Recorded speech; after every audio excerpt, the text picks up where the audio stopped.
పుష్ప 2 తర్వాత అల్లు అర్జున్ చేయబోయే సినిమాపై చాలా క్యూరియాసిటీ ఉంది. నిజానికి ఐకాన్ మాటల మాంత్రికుడితో మూవీ చేయాలి, కానీ ఆ మూవీపై ఎలాంటి అప్డేట్ లేకపోవడంతో తెరపైకి కొత్త కొత్త పేర్లు వస్తున్నాయి. అందులో మలయాళ నటుడు కూడా ఉన్నాడు. అల్లు అర్జున్ కు టాలీవుడ్ బాలీవుడ్ తర్వాత అత్యధికంగా అభిమానులు మాలీవుడ్ లో ఉన్నారు. అందుకే అల్లు అర్జున్ ను మల్లు అర్జున్ అని కూడా అంటారు. అందుకేనేమో ఐకాన్ ఈసారి డైరెక్ట్ గా ఒక మాలీవుడ్ మూవీ చేయాలనుకుంటున్నాడట. మలయాళంలో ప్రస్తుతం బేసిల్ జోసెఫ్ పేరు బాగా వినిపిస్తోంది. ఒకప్పుడు స్టార్ డైరెక్టర్, యాక్టర్ గా మారిన తరువాత వరుస హిట్స్ కొడుతున్నాడు. రీసెంట్ గా బేసిల్ నటించిన సూక్ష్మదర్శిని కూడా బ్లాక్ బస్టర్ అయింది. ఓటీటీలో రిలీజ్ తర్వాత పాన్ ఇండియా వైడ్ గా బేసిల్ నటనకు పేరు వచ్చింది. ఇప్పుడు ఇదంతా ఎందుకంటే బేసిల్ ఐకాన్ స్టార్ కోసం ఒక డార్క్ థ్రిల్లర్ స్టోరీని రెడీ చేసి ఇటీవలే వినిపించాడట. అల్లు అర్జున్ కు లైన్ నచ్చి స్టోరీని డెవలప్ చేసి తీసుకురమ్మన్నాడట.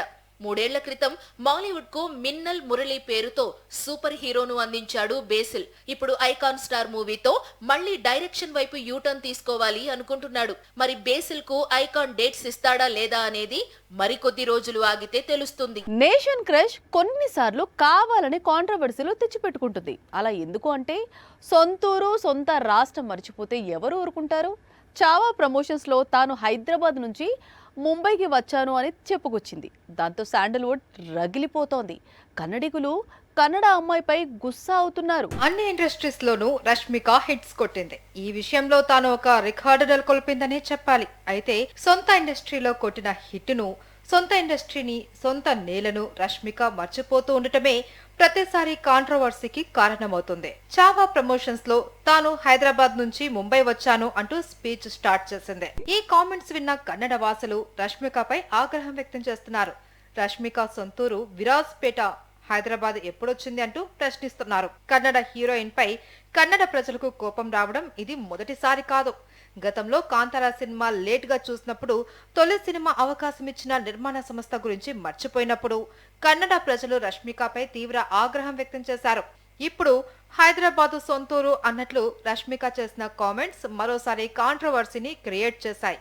ఈ కాంట్రవర్సీపై రష్మిక ఎలా స్పందిస్తుందో చూడాల్సి ఉంది. మరోవైపు రష్మిక హైదరాబాద్ నుంచి ముంబైకి వచ్చాను అనే కామెంట్ కు అర్థం విజయ్ దేవరకొండతో రిలేషన్ కూడా అనుకోవచ్చు కదా అంటూ రౌడీ ఫ్యాన్స్ రష్మికకు సపోర్ట్ చేస్తున్నారు. తన రిలేషన్ ను మరోసారి అఫీషియల్ చేసింది అనుకోవచ్చు కదా అంటూ నేషనల్ క్రష్ కు సపోర్ట్ గా సోషల్ మీడియాలో కామెంట్స్ పెడుతున్నారు. RRR తర్వాత రాజమౌళి సూపర్ స్టార్ తో మూవీ లాక్ చేసుకున్నాడు. పుష్ప 2 తర్వాత సుకుమార్ మెగా పవర్ స్టార్ తో మూవీ చేయనున్నాడు. మరి కల్కి తర్వాత నాగ్ అశ్విన్ ఏం ప్లాన్ చేస్తున్నాడు? కల్కి 2 కోసం కూర్చునే పరిస్థితి లేదు. ఎందుకంటే రెబల్ డేట్స్ 2 ఏళ్ల వరకు లాక్.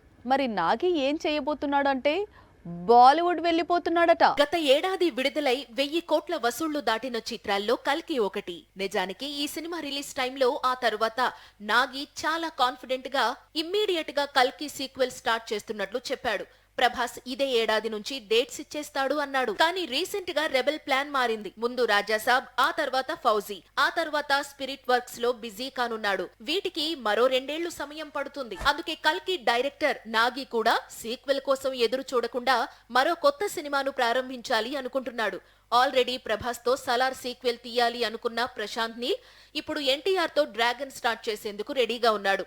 సో నాగి కూడా కల్కి 2 తెరకెక్కేలోపు మరో కొత్త చిత్రాన్ని తెరకెక్కించాలి అనుకుంటున్నాడు. అందుకోసం నాగ్ అశ్విన్ బాలీవుడ్ వరకు వెళుతున్నాడు. Hindi industry top actress Alia Bhatt తో మూవీ ప్లాన్ చేస్తున్నాడు. ఇదో విమెన్ సెంట్రిక్ మూవీ. గతంలో మహానటి పేరుతో సావిత్రి బయోపిక్ తెరకెక్కించి సంచలన విజయం సాధించాడు. మరి ఆలియా భట్ తో తెరకెక్కించే విమెన్ సెంట్రిక్ మూవీని ఎలా ప్లాన్ చేశాడనేది చూడాల్సి ఉంది. గేమ్ చేంజర్ లో ఏదైతే మిస్ అయిందో అది బుచ్చిబాబు మూవీతో తిరిగి ఇవ్వాలి అనుకుంటున్నాడు రామ్ చరణ్.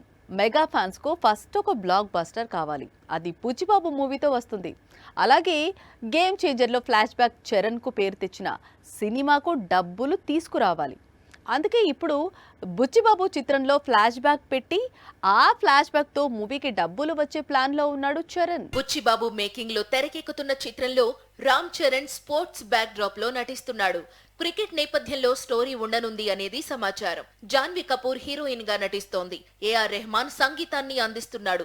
వీటన్నిటికీ మించి ఈ చిత్రంలో అద్దరిపోయే ఫ్లాష్ బ్యాక్ ఎపిసోడ్ పెట్టాడట డైరెక్టర్ రామ్ చరణ్. ఇటీవల విడుదల చేసిన గేమ్ చేంజర్ లో ఫ్లాష్ బ్యాక్ ఎపిసోడ్ ఉన్నప్పటికీ పెద్దగా వర్కౌట్ కాలేదు. చరణ్ కు మంచి పేరు తెచ్చిపెట్టినా బాక్సాఫీస్ దగ్గర హెల్ప్ కాలేదు. ఇప్పుడు ఈ లోటును బుచ్చిబాబు మేకింగ్ లో తెరకెక్కుతున్న చిత్రం తీర్చనుందట. మరో విషయం ఏంటంటే ఈ పాత్ర కోసం చరణ్ దాదాపు 10 కిలోలు బరువు తగ్గబోతున్నాడట. గేమ్ చేంజర్ ఫ్లాష్ బ్యాక్ కంటే కొత్త చిత్రంలో వచ్చే ఫ్లాష్ బ్యాక్ చాలా టెర్రిఫిక్ గా ఉంటుందని టాక్. మరో విశేషం ఏంటంటే ఈ చిత్రాన్ని ఎట్టి పరిస్థితుల్లో దీపావళికి విడుదల చేసేందుకు చిత్ర యూనిట్ ప్రయత్నిస్తోందట. అదే జరిగితే మెగా ఫ్యాన్స్ కు ఈసారి మెగా దీపావళి అన్నట్లే లెక్క. శంకర్ పేరు చెబితే టోటల్ సౌత్ ఇండియా షేక్ అయిపోయేది. మాస్టర్ డైరెక్టర్ కొత్త సినిమా అంటే ఎప్పుడెప్పుడా అని కళ్ళల్లో వత్తులేసుకుని ఎదురు చూసేవారు. కానీ ఇప్పుడు ఆ రోజులు పోయాయి. ముందు భారతీయుడు 2, రీసెంట్గా గేమ్ చేంజర్తో చాలా పెద్ద షాక్స్ ఇచ్చాడు శంకర్. దాంతో శంకర్తో సినిమా అంటే వామ్మో అనేస్తున్నారట హీరోలు. ఈ దశలో అపరిచితుడు వెళ్ళి శంకర్ తలుపు తట్టాడట. ఒకప్పుడు star director, genius director, future director ఇలా కొత్త పేర్లు కనిపెట్టి మరీ శంకర్ ను పొగిడేవారు. కానీ ఇప్పుడు శంకర్ అంటే డిజాస్టర్ డైరెక్టర్ అంటున్నారు. అలా ఎందుకు అంటున్నారో ప్రత్యేకంగా చెప్పుకోనక్కర్లేదు. ఇప్పటికీ శంకర్ చేతిలో భారతీయుడు 3 ఉంది. కానీ ఈ సినిమా కంటే ముందు శంకర్ ఒక హిట్ కొట్టాలి. అప్పుడే ఈ భారీ బడ్జెట్ కు క్రేజ్ పెరిగి థియేటర్స్ లో డబ్బులొస్తాయి. అందుకే శంకర్ చాలా మంది హీరోస్ తో సినిమా చేసేందుకు డేట్స్ అడుగుతున్నారట. కానీ ఎవ్వరూ ముందుకు రావటం లేదట. దాంతో అపరిచితుడు విక్రమ్ శంకర్ కు హెల్ప్ చేసేందుకు సిద్ధమవుతున్నాడని సమాచారం. శంకర్ విక్రమ్ అంటే మళ్ళీ అపరిచితుడు లాంటి మూవీ, లేకపోతే అపరిచితుడు సీక్వెల్ అనుకోవటానికి లేదు. ఎందుకంటే విక్రమ్ ఇతర ప్రాజెక్ట్స్ లో బిజీగా ఉన్నాడు. అందుకే తన తనయుడు ధ్రువ్ విక్రమ్ తో సినిమా చేయాల్సిందిగా, మంచి యూత్ఫుల్ సబ్జెక్ట్ తో మూవీ తీయాల్సిందిగా రిక్వెస్ట్ చేశాడట. అందుకు శంకర్ కూడా గ్రీన్ సిగ్నల్ ఇచ్చాడని కోలీవుడ్ టాక్.